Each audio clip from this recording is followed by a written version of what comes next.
What's going on, YouTube? Burkhart Miltac here. This is a video in response to a ton of questions I got from a viewer, and instead of just trying to answer them all, just messaging them back, I'm just going to do a video response for it. So if you guys have any questions you want a video response to, I'll try my best to answer them. But anyways, I got about 15 questions, I think it is. First question is, which one of these three patterns would work well with a U.S. woodland in the wilderness during all seasons? ATAX FG, ATAX IX, or original multicam? And if so, just how many of which patterns would you recommend I get to combo, blah, blah, blah. Okay, so that really just depends on your area. So we got Multicam here. I think that would look pretty good with woodland. Let's use this one. We'll use this. This is a LBV type 88 enhanced. I think Multicam, just for the fact that you'll get a little bit different shades of brown since you're going for a 4-season look or a 4-season pattern combo, because IX, it would work pretty good too, but it's still a little more green. In my area, I would go with IX, but I don't know where you're coming from. I don't know what part of the country you're in. So I think this safe bet would go with Multicam. FG will just be too green. Now, if you're using that in just for the summer, you want to rotate it out and use it for summer and spring, depending on where you're at. Then FG would be a way to go, or FGX. Next question. I might not answer all these questions, by the way, so. Yeah, it is good to go with a form of carrying water. So he's asking, I guess this is a question, whether I go with both canteens or insulated Nalgene bottles. You're good and covered. Yeah, have a way of carrying water. What I would do personally is just, for me, I'm a canteen person. That's just who I am. But yeah, that's part of the 5 C's, if you break it down to the 5 C's container. And if you're not familiar with what the 5 C's is, that's the 5 C's of survivability. And there's the 10 C's. Like, the 5 C's is the bare minimum, but the 10 C's is the whole package. Okay, here's a good one. Wouldn't it make a bit more sense to mix ACU digital, he means UCP pattern, with Multicam black, since both of them have green despite their greens being different from each other? Okay, so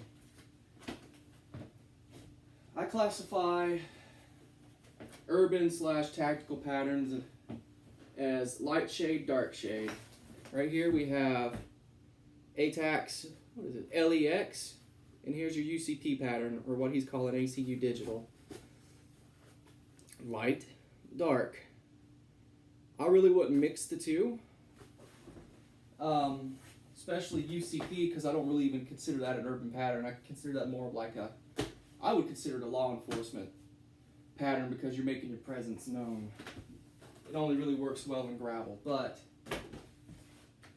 with regards to Multicam black, things that I would think you can mix it with, just keep it simple. You can mix it with just straight up black for urban look. This is a true spec BDU shirt, straight up black. I had this thing for years. My only problem with it is it's just 100% cotton, but that's winter weight.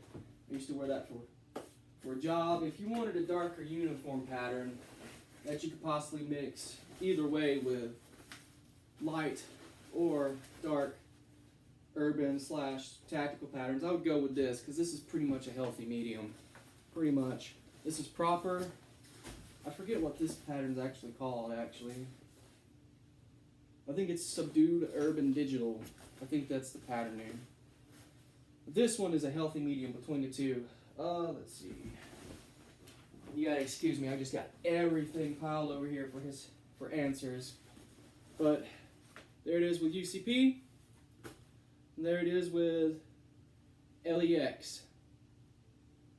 So this one is a healthy medium if you wanted to blend light with dark pattern. Let's just keep these out of here.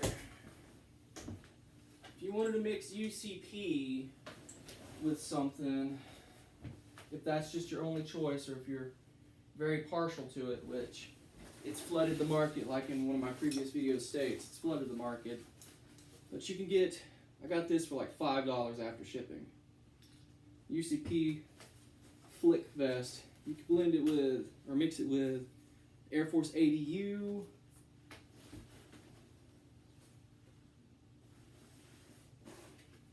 Yeah, ADU.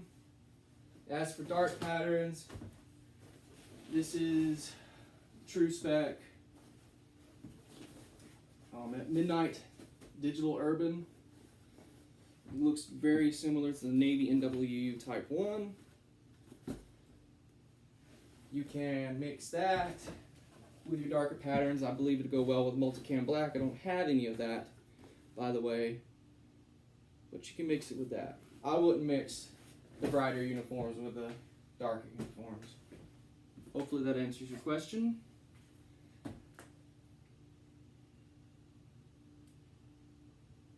Okay, we're going to skip that one. Okay. He says, oh yeah, a regular tent for shelter along with a privacy/shower tent are also needed to be packed in the bag, just in case. Okay. I think he's got this bag, because I asked him what he's doing with it yesterday, as a survival just-in-case bag, which sounds to me more like a bug-out bag. Tents get heavy, especially if you're carrying more than one. If I was you, if you have to have a tent and you just don't go with a military poncho or some other lighter form of shelter, I would just go with one tent and baby wipes. Baby wipes is how you're going to clean yourself. That's what I would do. Okay. How many external MOLLE pouches on the sides would I recommend to get for his backpack? That is a thing that I cannot answer. Everyone's different. What works for me might not work for you. And like I said, when you get your gear, you have to test it. See if it works for you. Test it, get out with it, play with it. Load it up with what you expect to carry. And go for a 5-mile hike. See how you do. But you want to try to keep the least amount of weight on it as you can. Just take the bare necessities. We got this mess in here, don't I? Where is the bag? Oh, we'll use this one as an example. Okay.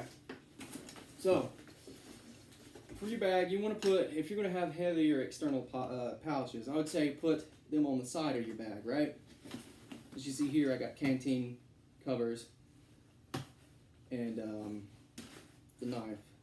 You want to put the heavier stuff on the sides if you can, and then put lighter things if you have to on the outside, on the part facing away from you whenever you're wearing it. For the reason being, the more weight you got going further this way, the heavier it's going to be due to physics. But I wouldn't load up on pouches and stuff. You got a 42-liter bag, that's a pretty good sized bag. I wouldn't get too carried away with adding accessory pouches too much.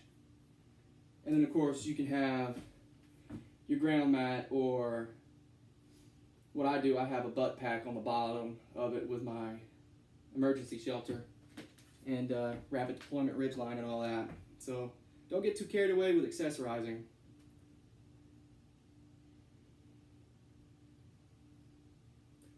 Is it a good idea to have multiple MOLLE pouches on the shoulder strap D-rings and loops of my LA Police Gear original 3-day pack as well, just to be better prepped and ready? Again, I wouldn't worry too much about accessorizing. You could probably have, it wouldn't be a bad idea to have a compass pouch up there if you want to do that. Everyone should carry a compass and stuff. I'm not too terribly good with them. I'm learning, as of right now, I'm learning about azimuths and stuff. I've had the compass for maybe 10 years but never used it. So I'm learning how to use it, but you should too, especially since this is what you're going for. But keep it simple. Put a compass pouch, maybe a little flashlight pouch if you don't want to carry it in a cargo pocket. Maybe a external knife. Next question. Is it also a good idea to have an extra first aid pouch stored inside of the bag? Yes. Like I said in a previous message to you, you can keep like just your standard kind in a cargo pocket and then have a more extensive kind in your bag. You know, keep like band-aids and gauze and stuff in a pocket and then have stuff for more serious wounds in the bag. Okay.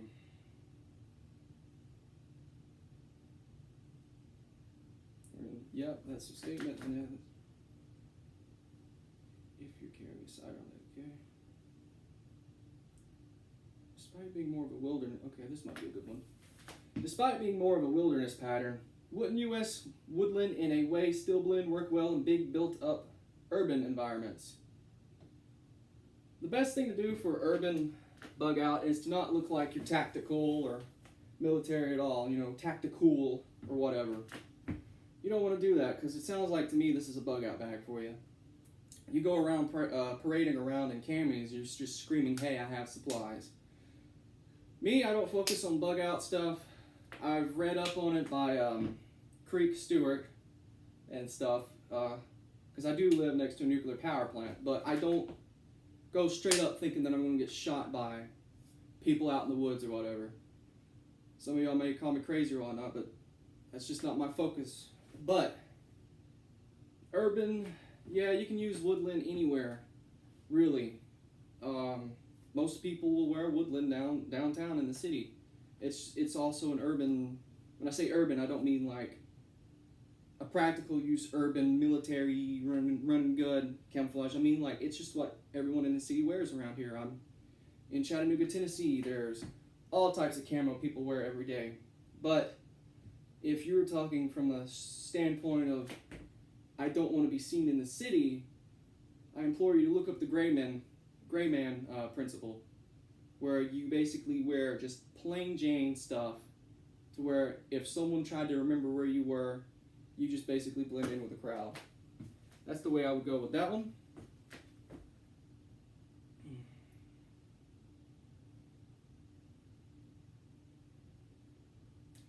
Just like pack shoulder straps, it'll be a good idea to have a few MOLLE pouches on pack hip belt for quicker, easier access, just in case. Alright, again, don't focus as much on accessorizing with pouches and stuff. I don't put anything on my hip belt of my bags that actually have the hip belt that comes with it. I may put the compass on there, but usually the compass is in a cargo pocket. Just because you got to remember what happens if you got to drop your pack real quick. Just try to keep the bare minimum of what you need on person. Carry your med kit in a cargo pocket, have one blade, folding blade or whatever you can in your normal pocket, have means of making fire in your pockets. I personally carry a ferro rod on a necklace or a Doan magnesium fire starter on a necklace. I'll have trash bags in a cargo pocket. You got to keep in mind, you're not going to go running with what sounds like you're probably going to have like a 70-pound bag.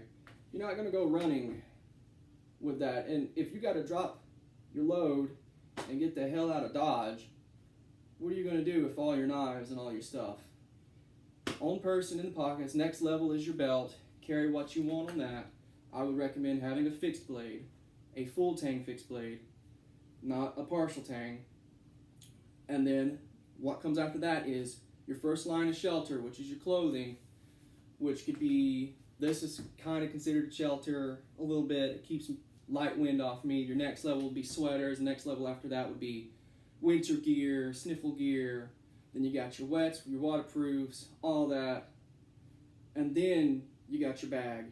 So don't focus too much on pouches and accessorizing. Remember, ounces equal pounds, pounds equals ouch, equals pain.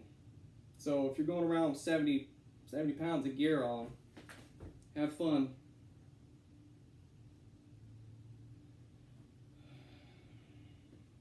Okay, so of course you'll need some sort of storage for a wide array / variety of fire starters and warmth inside a bag and pack.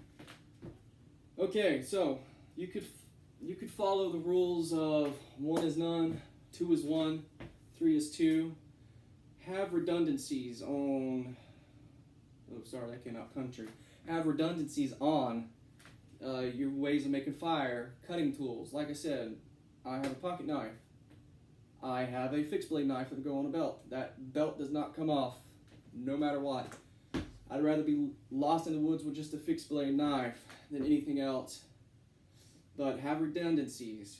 5 C's. Let's go back to the 5 C's, just in case you don't know what they are. You got your cordage, container, cutting edge, combustion, and cover.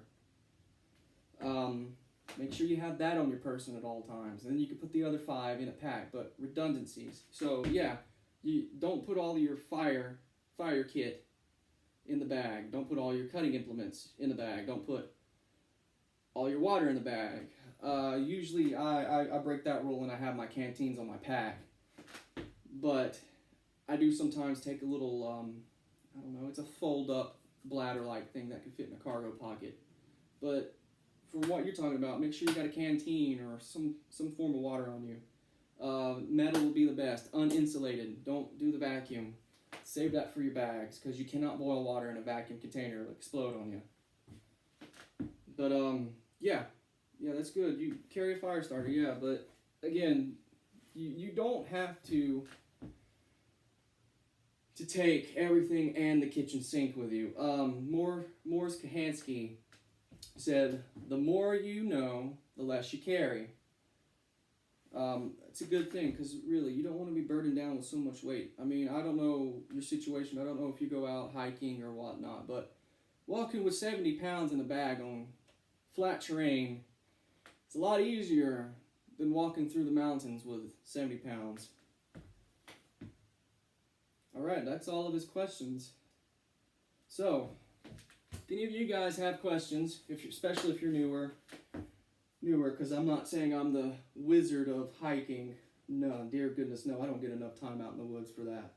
But if you got questions about stuff like that, or if you want to just see patterns or questions about patterns, I didn't even utilize all of the patterns I had out for them. You can send me a message or a comment on a video, and if you want, I can do a video response like this, especially since he just sends a slew of questions. Let me actually refresh this and see if he's got any new questions on here, because that was his thing. He would shoot questions off real quick. No new questions. Okay, so as always, thank you for watching. Burkhart Miltech signing off.